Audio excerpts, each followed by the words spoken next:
Assalamualaikum warahmatullahi wabarakatuh. Tak lupa saya ucapkan terima kasih kepada Ibu dosen Ibu Atikah SHIMH selaku dosen mata kuliah Metodologi Penelitian Hukum. Puji syukur kepada Allah Subhanahu wa taala dan tak lupa salawat dan salam kepada Nabi Muhammad SAW. Saya Fathul Jannah, NIM 19 11 30 14 2, kelas SD semester 5, jurusan Hukum Ekonomi Syariah. Izin mempresentasikan hasil proposal skripsi yang berjudul Perspektif Hukum Islam terhadap Jual Beli Online menurut Fikih Muamalah. Proposal skripsi ini melatar belakangi masalah Islam merupakan ajaran Allah Subhanahu wa taala yang bersifat universal yang mengatur sebuah aspek kehidupan manusia. Salah satu bentuk contoh bahwa Islam mengajarkan kepada umatnya agar senantiasa untuk berinteraksi dengan manusia yang lainnya. Salah satunya adalah dengan cara berdagang, di mana di dalam ajaran Islam sendiri dikenal sebagai istilah muamalah. Jual beli online diartikan sebagai jual beli barang dan jasa melalui media elektronik, khususnya melalui internet atau secara online.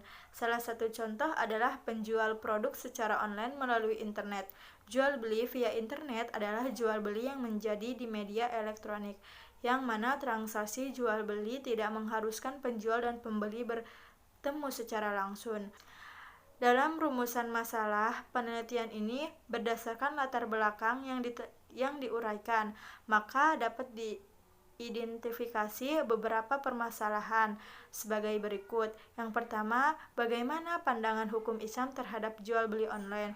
Yang kedua, bagaimana praktik jual beli online menurut perspektif fikih muamalah.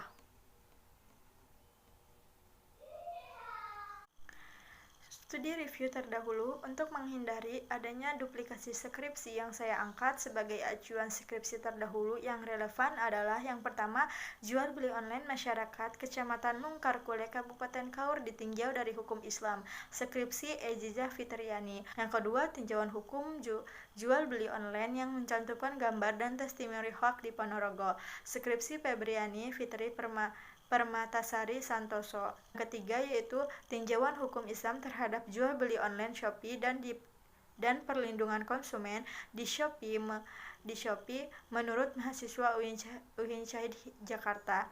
Skripsi Nurma Noviantri dalam metode penelitian ialah produser atau langkah-langkah dalam mendapatkan pengetahuan ilmu. Jadi metode penelitian ini ialah cara sistematika untuk menyusun ilmu pengetahuan. Jenis penelitian tersebut termasuk ke dalam penelitian hukum normatif. Penelitian hukum normatif yang dilakukan dengan cara meneliti bagian pustaka atau data sekunder. Penelitian hukum normatif disebut juga sebagai hukum doktrin. Dalam pendekatan hukum ini, nilai ilmiah suatu pembahasan dan pemecahan masalah terhadap legal issue yang diteliti sangat tergantung dari cara pendekatan yang digunakan. Jika cara pendekatan ini tidak tepat, maka bobot penelitian tidak akurat dan sebenarnya pendapat digugurkan. Penelitian harus dilakukan dengan melakukan penelusuran terhadap bahan-bahan hukum sebagai dasar untuk membuat suatu keputusan hukum terhadap kasus-kasus yang konkret. Dan sumber hukum di sini ialah sumber hukum. Penelitian ini merupakan sumber hukum sekunder. Dalam fikih muamalah Islam, jual beli online ada kesamaan dengan jual beli barang pesanan yang disebut salam. Dalam teknis pengumpulan data, sebagaimana yang dikemukakan oleh teknis pengumpulan data hukum normatif dilakukan dengan studi pustaka terhadap bahan-bahan hukum, baik bahan hukum primer, bahan hukum sekunder maupun bahan hukum tersier. Dan tahap selanjutnya yaitu teknis analisis data. Teknis analisis data merupakan kegiatan dalam penelitian yang melakukan kajian terhadap hasil pengolahan data. Adapun analisis data yang digunakan oleh penulis dalam penelitian ini menunjukkan hukum deskriptif, yaitu penulisan yang menganalisis keinginan untuk memberikan gambaran atau pemaparan atau subjek dan objek penelitian sebagaimana hasil penelitian yang dilakukan penulis. Dalam kerangka teori ini yang ada dua, yaitu jual beli dan jual beli online. Yang pertama, jual beli. Pengertian jual beli menurut etimologi atau bahasa, jual beli adalah pertukaran harta atas dasar saling merelakan atau memindah hak milik dengan ganti yang dibenarkan.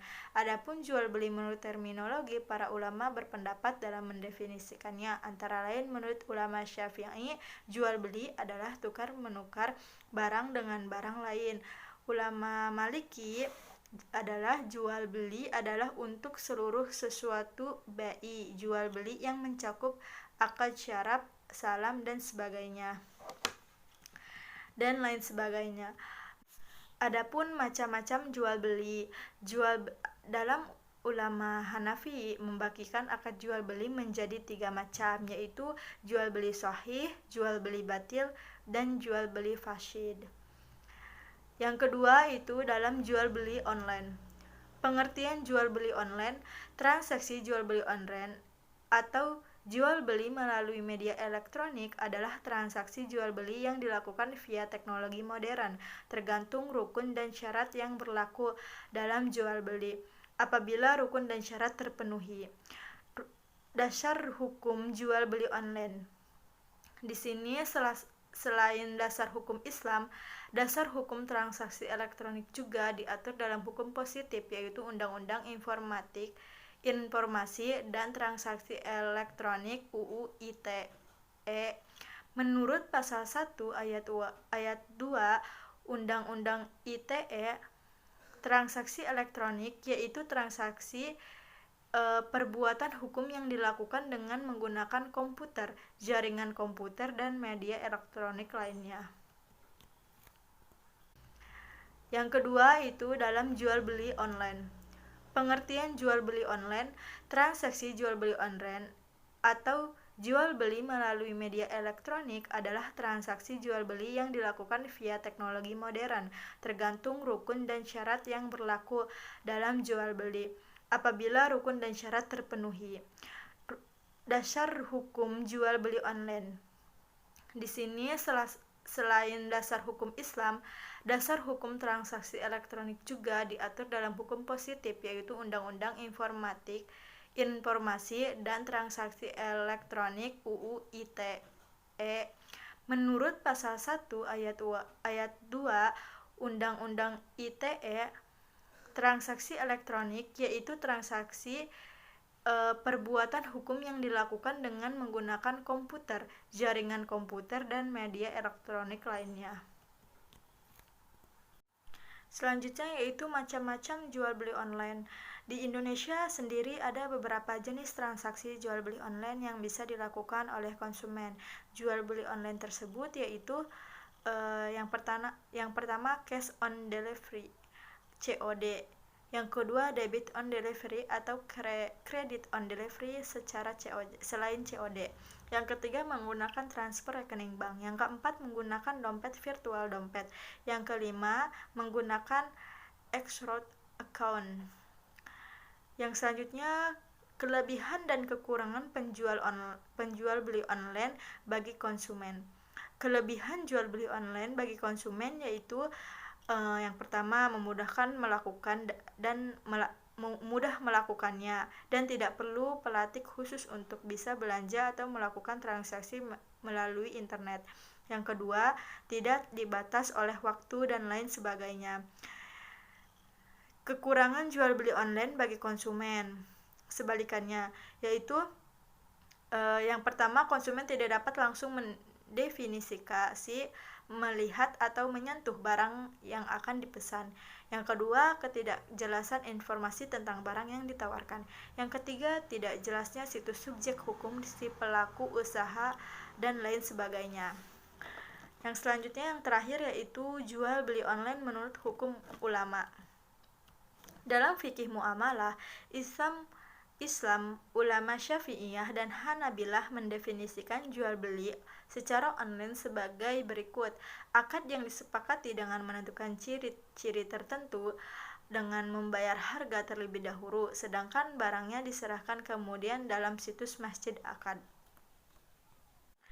Baik, sekian presentasi dari saya. Kurang dan lebihnya mohon maaf. Wabillahi taufiq wal hidayah. Wassalamualaikum warahmatullahi wabarakatuh.